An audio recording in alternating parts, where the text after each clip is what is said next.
O sistema reprodutor é formado pelas gônadas, que são os tecidos responsáveis pela produção e acondicionamento temporário dos gametas, e os dutos e órgãos copuladores, que são responsáveis pela condução desses gametas e a sua consequente fecundação, formando o novo indivíduo, ou seja, a função principal do sistema reprodutor é a reprodução e a perpetuação da espécie. Agora, na sequência, nós veremos alguns aspectos da anatomia do sistema reprodutor masculino e feminino e também como ocorre a produção de seus respectivos gametas. Nesta imagem, temos a anatomia lateral direita do sistema masculino. Os ureteres, a bexiga e a uretra participam do sistema urinário, mas esta última participa da condução do sêmen durante a reprodução.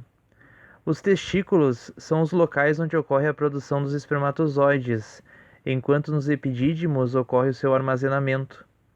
Os canais, ou ductos deferentes, servem para a condução dos espermatozoides do epidídimo até o duto ejaculatório. As vesículas seminais produzem substâncias que compõem cerca de 60% do sêmen. A próstata, que fica localizada logo abaixo da bexiga e é atravessada pela uretra, produz o líquido prostático, com pH de aproximadamente 6,5. E as glândulas bulbouretrais produzem um muco, que lubrifica inicialmente o pênis antes da cópula e neutraliza a acidez da uretra. Também vemos nesta imagem dois tecidos que formam um pênis e são responsáveis pela sua ereção durante o ato sexual, o corpo esponjoso e o corpo cavernoso.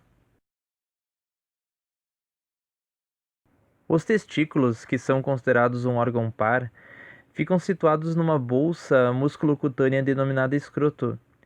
Conforme vemos na imagem, eles são cobertos por uma cápsula fibrosa branca e por um tecido muscular e por dois tecidos de revestimento, que são as fáscias subcutâneas. E também são ligados a artérias que trazem sangue oxigenado e nutrientes, e veias que levam o sangue pobre em oxigênio e resíduos metabólicos. Eles ficam localizados na parte externa do corpo, para que seja mantida uma temperatura de até 2 graus abaixo da corporal, considerada ideal para a manutenção dos espermatozoides, e eles são conectados a várias ramificações do sistema nervoso, o que os torna extremamente sensíveis a choques mecânicos, sendo importante para sua preservação. Nesta imagem, vemos o corte transversal de um testículo, o qual possui cerca de 200 a 300 compartimentos internos denominados lóbulos, e cada um destes possui de 1 a 3 túbulos seminíferos, que são o local de produção dos espermatozoides. Lá estão presentes as seguintes células: as células germinativas, que sofrem mitoses indefinidamente, dando origem às demais células; as espermatogônias, que são as células que sofrem meiose, dando origem aos espermatozoides; e as células de sustentação, que nutrem e regulam a produção de gametas; e células de Leydig, que produzem testosterona. O epidídimo possui uma região denominada cabeça, que é a dilatação superior, conectada aos túbulos seminíferos pela rede testicular. A cauda é um segmento intermediário, formado por uma porção mais estreitada, que se conecta posteriormente aos canais deferentes, e é nela que os espermatozoides ficam temporariamente armazenados. E na cabeça, os ductos eferentes sofrem anastomoses, que são enrolamentos, constituindo um tubo único, que possui aproximadamente 2 centímetros e seria aproximadamente 6 metros se ele fosse esticado. Nesta imagem, temos a vista inferior do aparelho masculino. Os espermatozoides são conduzidos dos epidídimos pelos canais deferentes até chegarem às ampolas, onde podem ficar armazenados por até 3 meses. Eles demoram cerca de 3 semanas para percorrerem os 6 metros de comprimento. Ao chegarem ao duto ejaculatório, eles recebem o líquido proveniente das vesículas seminais, que contém frutose, que é um açúcar dos monossacarídeos, prostaglandinas, que são moléculas sinalizadoras, e proteínas de coagulação. Elas têm cerca de 7,5 cm de comprimento. A próstata, conforme percebemos, é atravessada pela uretra e produz o líquido prostático já mencionado, que compõe 20% do sêmen. E ela produz, por exemplo, enzimas que destroem proteínas, que são as chamadas proteases, como o antígeno prostático específico, chamado de PSA, que é importante para os exames de detecção de câncer neste local. O sêmen ainda recebe o já mencionado líquido produzido pelas glândulas bulbouretrais, que ficam logo abaixo da próstata, e a uretra interna, chamada de uretra prostática, passa pelo pênis, circundada pelo tecido esponjoso. E o pênis, como vemos na imagem, é formado por 3 cilindros de tecido esponjoso que são preenchidos de sangue durante a ereção. O corpo esponjoso na extremidade anterior forma a glande e os corpos cavernosos, formados por tecido conjuntivo fibroso, circundam o corpo esponjoso, terminando atrás da glande. O sistema reprodutor feminino é formado por uma estrutura externa, que é a vagina, e órgãos internos, que são as gônadas, dutos e câmaras, que recebem, transportam os gametas e abrigam o embrião ou feto. Nesta imagem temos a secção lateral direita do aparelho feminino. Na parte inferior temos o orifício, que conecta a uretra à parte externa da vagina, que pertence obviamente ao sistema urinário.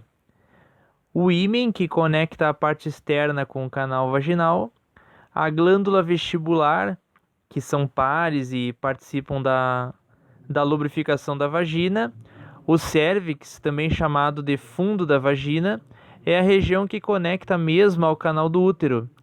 O útero é o órgão responsável pela recepção e abrigo do embrião, se houver fecundação. Ele é suspenso na parte anterior do corpo pelo ligamento redondo e na parte posterior pelo útero sacral. As tubas uterinas, que são 2, conectam os ovários ao útero. Nesta imagem vemos os ovários, que são o par de gônadas sustentadas por ligamentos. Eles possuem aproximadamente 3 cm de comprimento por 2 de largura e 1,5 cm de espessura. No lado direito vemos um ovário seccionado, mostrando os folículos ovarianos, que são aquelas formas circulares de coloração amarela, e neles encontram-se as células germinativas, que sofrem mitoses indefinidamente, dando origem às ovogônias, que são as células que sofrem meiose, dando origem aos ovócitos, e também as células circundantes, com a função de nutrição e secreção de estrogênios, que são os hormônios femininos. Os ovócitos, que começam a ser produzidos ainda no desenvolvimento embrionário da mulher e são maturados a partir da puberdade, são chamados erroneamente de óvulos. As tubas uterinas são canais irregulares, com cerca de 10 centímetros de comprimento, revestidos internamente por cílios, e elas transportam os ovócitos secundários dos ovários até o útero. Elas possuem uma extremidade chamada infundíbulo, com projeções digitiformes ligadas ao ovário, que são as fímbrias. A ampola é o local onde geralmente ocorre a fertilização do ovócito pelo espermatozoide, e o istmo é a parte que se conecta ao útero. O útero é parte do trajeto dos espermatozoides depositados na vagina até chegarem às tubas uterinas. É também o local da implantação de um óvulo fertilizado, do desenvolvimento do feto durante a gestação e do trabalho de parto. Durante os ciclos reprodutivos, quando a implantação não ocorre, o útero é a fonte do fluxo menstrual. Possui 3 partes: a superior às tubas uterinas, chamada de fundo do útero, a parte central afunilada, chamada de corpo, e a porção estreita que se abre para dentro da vagina, chamada de colo do útero. O interior do corpo do útero é chamado de lúmen ou cavidade uterina.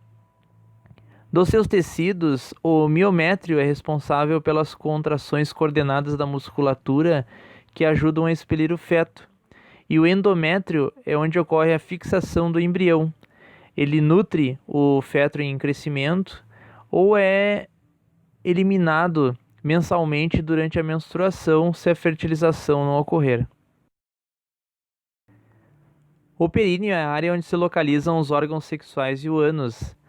A vagina é uma câmara muscular elástica, local de inserção do pênis durante o ato sexual e do canal do fluxo menstrual e do parto.